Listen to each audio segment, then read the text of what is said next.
Hi, I'm Covell of the Hollywood Changemakers Podcast. I'm so happy you're here today because I'm excited to introduce a dear friend and is going to be a great guest, Kelvin Dickerson. He is a certified financial coach and he calls himself the financial pastor. So we're going to talk about the importance of finances in the life of artists here. Kelvin also has a nonprofit with his wife Edwina called Abundant Life U that we might talk about, but we'll have to have you look up online. So I want to welcome Kelvin. Hi. Thank you so much for having me. It's so excited to be here and talking with you today. I love it. And your topic is so important that I just want to jump right in and have you give an overview. Do it. And then if we have too much to talk about, you'll come back again. Yeah, okay? Sure, absolutely. That would be great. I want to find out first, tell me how you got into the understanding that finances are really an issue that has to be delved into. Yeah, the super short answer, God, right? So, that's the super short answer. But a lot of my life, I was investing in real estate. I started out in my 20s. But Kelry, it really came from a lot of pain. My parents, sad to say, filed bankruptcy like 3 times when I was a child, right? So a lot of foreclosures on the house, repossessions, and all. So it was all this pain when I was going traumatic, as a kid. But I think God really used that. Like in my 20s, I really started studying finances, and here I am today. I'm a financial coach. He does turn things into good, doesn't he? Now, did you grow up a believer? Have you always been a Christian, or was that a transformation as well? Have not always grown up a believer. I became a Christian in my early 30s, right? But yeah, God kind of led me along the way, and and I really feel like He's given me I have this God-given talent to help people to build their finances and develop a strategy, and just see so many amazing stories, just helping people with their finances. Now, did your interest in finance come before you became a Christian? And if so, how did that change? Great. No, I've always had interest in finances and in making money. Right. I like to make money too. I just haven't figured out how. Right. At one point, I was a real estate investor. I had about 9 properties. I was heavily involved in the stock market and part of an investment club. So I've always studied finances, but just for my own doing. Mm-hmm. And at the right time, in the right moment, God was like, okay, now I'm going to use that to help others. Oh, that's great. Yeah. And how did you narrow in on, you may not, but the artistic community, people in entertainment and the arts? You seem to have a real understanding of those type of people. I have to give my lovely wife, Edwina, the credit on that. We moved to Los Angeles, and I didn't know much about Hollywood, but when we moved to Hollywood, God was like, I was living in New York, moved to Hollywood, you and Edwina moved to Hollywood, and he really opened me up to the artistic community and the problems there. And he was like, hey, you're amongst a bunch of nails, but you're a hammer, Kelvin. Now go help them. Go help them with their finances. Go help them to get their lives together. So that's what I've been doing for the last few years. Wow. And what have you found are some of the foundational needs of artists and creative people? That's a fantastic question. First thing is hope. Hope and belief that God is for you, that God is for your finances, that God can really turn around your finances. I hear a lot of people say, I'm in debt, I'm in all this student loan debt, whatever, and it's always going to be like that. They'll never see an end. They'll never see an end, right? And that's not true. Karen, I was $500,000 in debt. Oh my gosh, tell me about it. Yeah, I was $500,000 in debt in my late 20s. Kind of continuing the legacy of the family before breaking that. Yeah. So I got a little ambitious. Yeah, I definitely got a little ambitious in my entrepreneur pursuits, and did some. I'm concise in the story, but did some things that were in disobedience to God. And at the end of the day, it all fell apart. Put a lot of stuff on my credit card and all. And before I knew it, it was at $500,000 in debt. I remember seriously every phone call was a creditor saying you owe money. I was being sued left and right, and I didn't know what to do. I was going to file for bankruptcy, and I prayed and prayed, and even my mom was like, she's a Southern belle. She was like, boy, I don't know what to tell you. You're going to have to file for bankruptcy. And you know, your mother tells you you're going to have to file for bankruptcy. You're probably going to have to file for bankruptcy. But I pray, and God was like, do not file for bankruptcy. I'm going to help you step by step. We're going to get out of this. Now, it wasn't easy. He didn't wave a magic wand. It took some years. But listen, in like 5 years, I was out of debt free. No, and never filed. Never filed. But I tell people that story to encourage them. Like, yeah, it doesn't matter, right? You can be in debt. Like, God hates debt. He talks about it in the Bible. He's so passionate about that he created the year of Jubilee, right? And wipe out to wipe out debt. He hates debt, and he wants. That's what God told. God is having me, like, I guess, raise the flag, pull up the bullhorn, and tell his people, get out of debt. And I think that's what God does. God is committed to helping artists and people and Christians get out of debt because he understands, right? And you cannot build wealth without getting out of debt first. Right. And so when you tell people, first of all, your story is so moving to know you're coming from a place that you understand deeply. Yeah, definitely. But do you find resistance? Do you find people scared? Or do you find, like you said, they need hope, that they really aren't ready to step into it? Yeah, right away? you know, it's funny, and I call myself a financial coach because I love walking with people, and I think that's what you need. You got to have somebody just walking with you, encouraging you, and putting you under the hot seat too. So, I keep you accountable and I hold your hand and teaching you principles. But, we change this thing brick by brick, but we're inviting God in, right?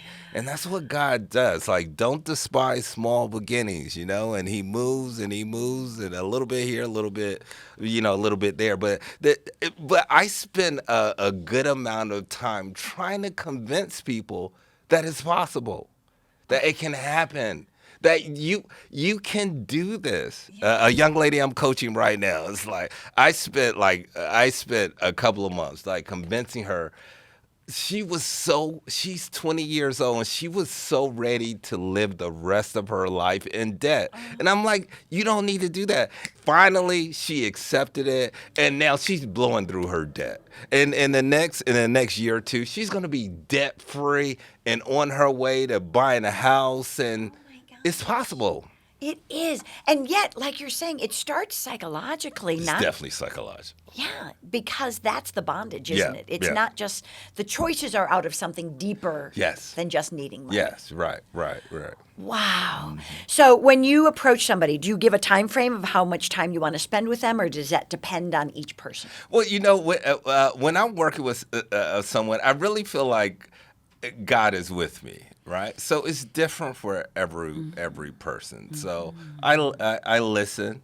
We listen, make an assessment, and we look at what's happening practically. Well, what else is going on? What's happening with you spiritually? What is God really trying to do with you? What is He saying? Right, and that's the pastor side. Yeah, exactly. There you go.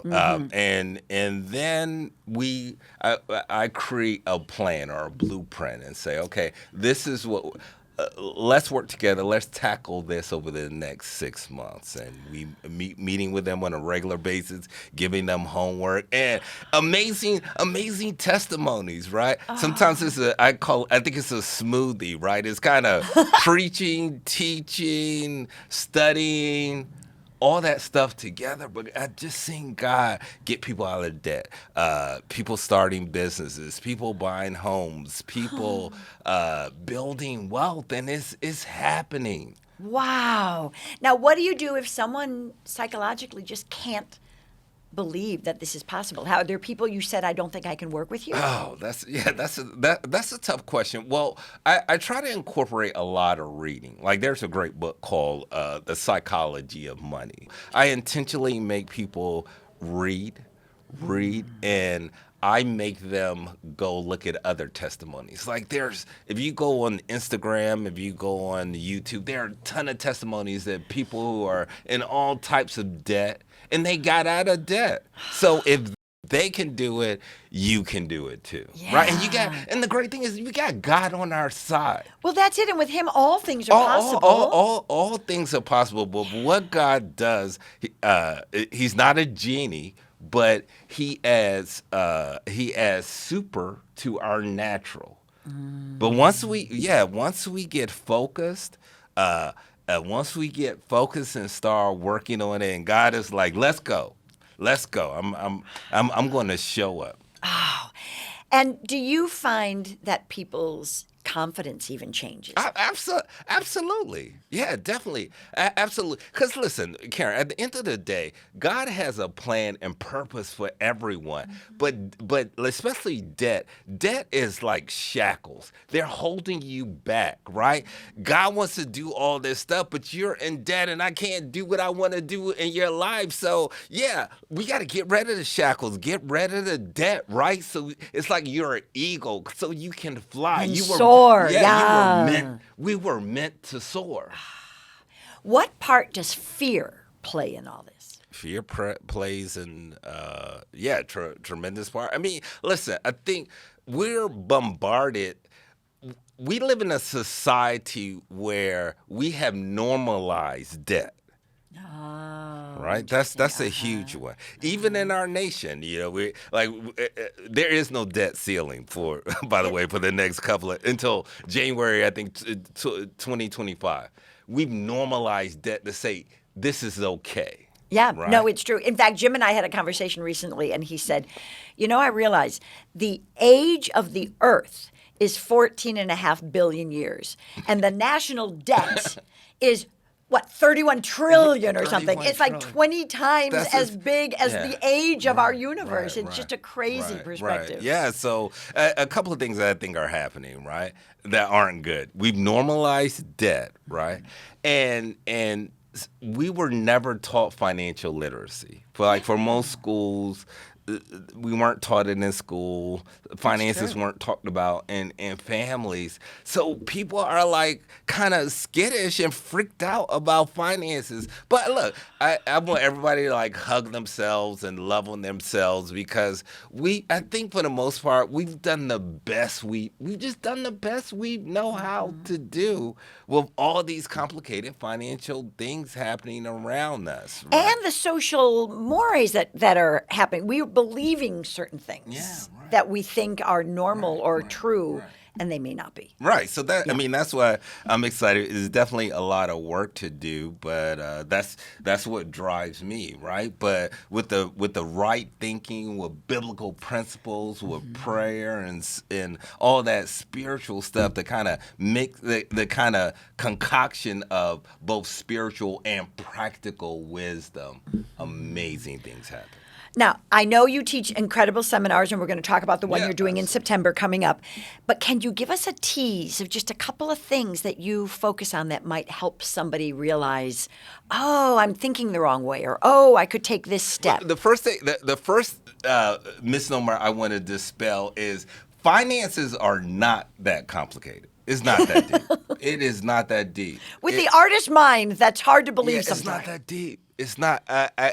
I believe if you have a high school diploma or GED, you can do. We can do this, huh? You can do this, right? You can manage your finances. You can get out of debt, and you can invest, and you can even, in the long term, be a millionaire, right? Yeah. So it's not that deep. You just need a plan. Right? Just a simple plan. So I'm teasing. So the first thing, we got to create a plan. First thing we got to do is have a little, I call it like baby steps or whatever. You got to have a little emergency fund, right? Because stuff happens, right? Oh, yeah. And then here's the second tier is getting out of debt. You got to get out, and that may take some time. So you get the emergency fund together before the person gets out of debt. Yeah, right. A little one, like maybe $1,000 or whatever. Because hey, the car breaks down or the air conditioner breaks down or something always comes up, right? And kind of have a little safety net. then let's start really tackling this debt. And then we come up with ideas, right? You got to be creative. Like it may mean a part-time job. It may mean working on the side, or you may have some entrepreneurial gifts inside of you, right? That you don't even know you have. And that's what I believe. God hides these little when you start getting to work, he hides these little nuggets and opportunities that are right there that will help you, right? So, then getting out of debt. Then once we get out of debt, we start kind of getting into investing, setting up a Roth IRA and stuff like that. So, it not that deep, right? Not that deep. Okay, here's a question I get sometimes. Someone says, I'm not making any money. I can barely pay my rent. How do I tithe? How do you tithe, right? Well, listen. I think it's a mixture of both spiritual and practical wisdom, right? So something like I was in the season where I couldn't tithe, and that's fine. That's fine. Like God's not. I don't believe God. Nothing. You can't squeeze something blood out of a turnip. That's a Southern saying, but that's fine. Right? God is for you. He's your father, right? He gets it. It's okay. It's okay, right? So some seasons you just may not be able to tithe. But listen, you got to get income. We got to figure out the income thing, right? We have to get you working. Doesn't matter, right? Doesn't matter whether it's driving an Uber or DoorDash or whatever. We got to get some type of income coming in, and sometimes that includes humility. Humility, right? Yeah, right. Same here. I mean, I have a family, but things get tight. I'm an entrepreneur too, but things get tight. I'm not afraid to drive Lyft. Yeah, you do what you have to do. I do what I have, and God is like, don't get caught up in how I bring finances into your life. Yeah, no, it's so true. I remember for myself, I have a brother-in-law who's older than I am, and he was very successful in his business, and he lost his job. Yeah. And suddenly I found out a couple weeks later he took a job as a bartender. Yeah. And I thought, wow, look at the humility in that to go, I got a family. I need to do what I have to do. Right. And then, of course, he soared and got back into what he was doing. And and if you look at it in the Bible, I think Jesus did it, right? Jesus was a carpenter. Paul did it. Paul was a tent maker. So sometimes we can be so super spiritual, we are not any earthly good, right? And so it's like, hey, you got to get income coming in, right? And sometimes you got to just hustle, right? But God is with you in the hustling. So you got to get some income coming in, even if it's a little from here, a little from there, a little from there, and we'll build from that. And it's also a great story later, like you saying, I was this much in debt. Yeah, exactly. Someone can say, I took these kind of jobs, and then look at how things turned around. Yep, exactly, right. So do you have another story of somebody who really just their life turned around? I'm super excited. Every opportunity I get, I want to celebrate her. HPN member, Ayana Anene. She is a writer here in Hollywood, Christian believer, etc. She started working with me, and she was like, I don't even know what financial coaching is. My finances are everywhere. But here's the amazing part. Here's the testimony. In 6 months, Ayana was completely out of debt. 6 months, she was completely out of debt. She got her finances organized. Now she has this booming retirement account, right? Now I'm saying like investment account. She's investing. She's on track to buy a house, and we plotted it out. She's gonna be. At my age, she's gonna be a multimillionaire. Oh, I better stay friends with her. So, exactly. But it's like that's amazing. Wow. But she went from in a 6 month period. She went from I don't know where I am with my finances to I'm on track. I'm out of debt. I'm building wealth. I'm gonna be a homeowner. All that stuff, and that's God. That's God moving. Yeah. So she's in her whole countenance is different. She's empowered. She is, and she's an amazing creative. So Yeah. it's great to know that this is possible for anybody. Absolutely. Well, to finish up, tell us about your upcoming seminar. Oh, I'm super excited because this is with HPN, and we've worked together. We're gonna have a workshop in September. I Yep. think it's the third week of September. Thursday, the 21st. Thursday the 21st, and the name of the seminar is "How to Get Out of Debt and Build Wealth, Doing It God's Way." Oh, that's great. And it's gonna be a 2-hour jam-packed session where we're just gonna get into finances, just rolling up our sleeves right where you are, right? We're gonna talk about how to get organized, how to develop a plan, right? How to get out of debt. It's gonna be a tidal wave of information, but we're gonna record it as well. But and we wanna just give the community an opportunity to ask questions, right? To ask questions, and afterwards, I don't know. We're gonna have Let's do it quarterly. Yes. Yeah, we're gonna do a quarterly and.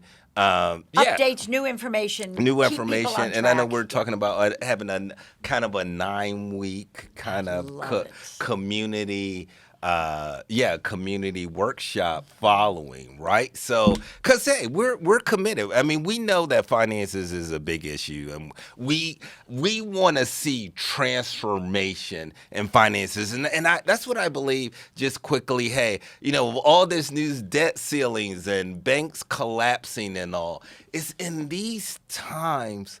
I have a saying that in God down is up. So when things seem down, the economy, recessions and all, is when God is working.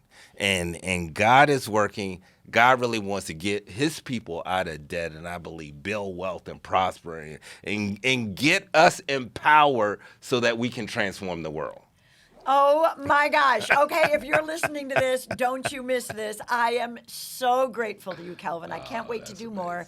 And I want you to know that this is going to be an exciting time to get creatives to be living out the abundant life. That's it. There you go. So thanks for joining us for the HPN Changemakers podcast. We hope to see you again soon. Thank you so much for joining us. We don't want to lose you, so please get involved. Find out about our prayer call sheets, how you can get a prayer partner, get the updated news of what's going on in Hollywood, and even connect with our local chapters. So join us at HollywoodPrayerNetwork.org.